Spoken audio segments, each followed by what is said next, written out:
Bonjour, aujourd'hui nous sommes en compagnie de quelqu'un dont la profession est méconnue et qui pourtant est indispensable pour le chant, la danse, la musique, les textes lus ou déclamés, en un mot pour une grande partie de la culture. Je le laisse se présenter. Bonjour, je m'appelle Michael Mailleux, j'ai bientôt 40 ans, je suis havrais et technicien son dans le spectacle. Pouvez-vous me donner votre parcours ? Alors mon parcours, dans les grandes lignes, on va dire que j'ai fait un bac littéraire, ensuite j'ai fait des études en université en la filière LEA, langue étrangère appliquée. Ensuite, j'ai fait AES, Administration économique et sociale. Puis j'ai arrêté ce parcours pour m'orienter sur une formation de technicien du spectacle. C'était en 2001.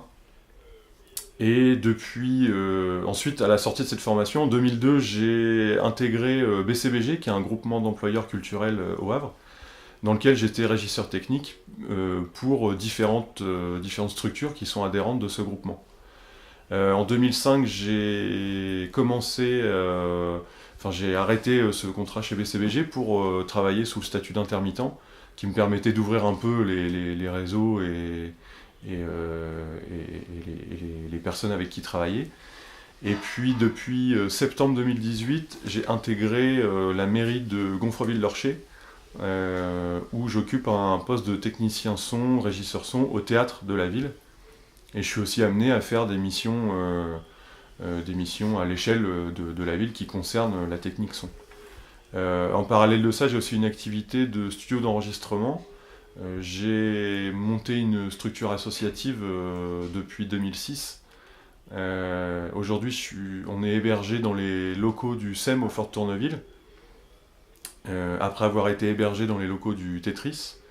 Et l'idée, ça serait, on est en relation régulièrement avec la mairie du Havre pour essayer de trouver un lieu qui correspondrait à notre activité, qui nous permettrait de la développer encore plus et puis d'identifier notre activité sur le territoire. J'ai aussi un autre volet de mon travail où je pars en tournée avec des artistes. J'ai notamment suivi un artiste franco-américain qui s'appelle Elliot Murphy, pendant quelques années, et puis j'ai arrêté de travailler avec lui et maintenant je travaille principalement avec un rappeur du Havre qui s'appelle Medine, que je suis en tournée depuis plusieurs années maintenant. Voilà. Et je suis aussi différents projets, notamment du Havre, qui sont des projets musicaux en développement et qui commencent à faire aussi un petit peu de tournée, et du coup je m'intègre aussi à leur projet pour essayer d'apporter mes compétences à leur projet, quoi. Et votre métier consiste en quoi ?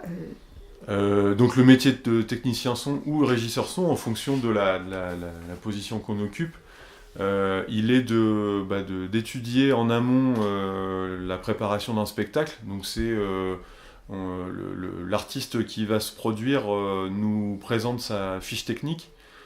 C'est un dossier qui comprend tous les éléments techniques liés au spectacle, les contraintes, et ce qu'il a besoin, etc.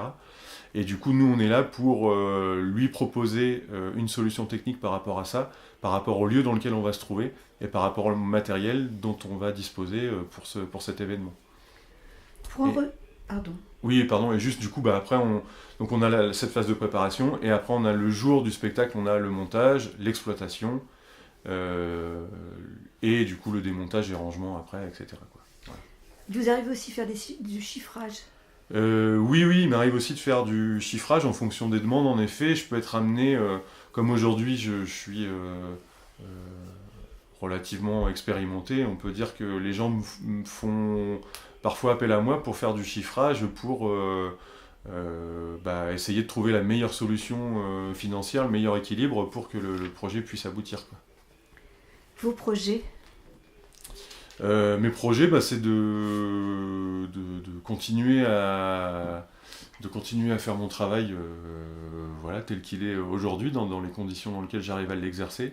Et du coup, continuer à développer ces choses-là et notamment développer aussi l'activité du studio par le biais d'un local qui nous serait mis à disposition et du coup avec lequel on pourrait continuer vraiment à développer nos activités et puis à identifier un nouveau lieu sur le territoire dédié à ces pratiques-là.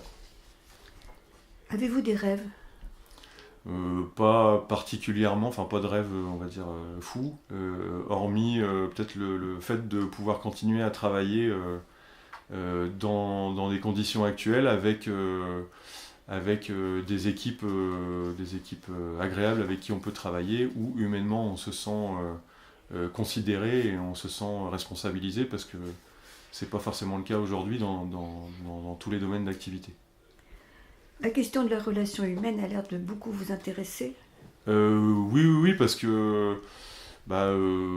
pour moi le spectacle et la culture c'est de l'enrichissement personnel, mais c'est aussi de l'enrichissement mutuel, c'est-à-dire que on doit vivre les uns avec les autres et c'est aussi en échangeant et en partageant avec les autres qu'on se nourrit et qu'on s'enrichit. Donc ça me paraît essentiel de travailler puis de développer des choses ensemble, quoi. Vous vous placez à quel niveau au niveau de la culture? À quel niveau? Je me place comme on va dire comme un intervenant qui essaie de se mettre au service de projets artistiques. Un passeur? Un passeur, je sais pas, mais ouais, on peut dire que j'essaye de mettre mes compétences le mieux possible au service de projets artistiques, quoi. Pour que des projets culturels puissent voir le jour et puissent naître et puissent se faire connaître du public, quoi. Avez-vous d'autres questions? Avez-vous d'autres idées? Pas spécialement. Pas Non. spécialement. Non. Comment peut-on vous joindre? On peut me joindre par mail, par exemple, par mon adresse mail, michaelmailleux@gmail.com. Vous pouvez appeler Michael Mailleux? Oui, MICKAELMAYEU @gmail.com. Je vous remercie. De rien, bonne journée. Bonne journée.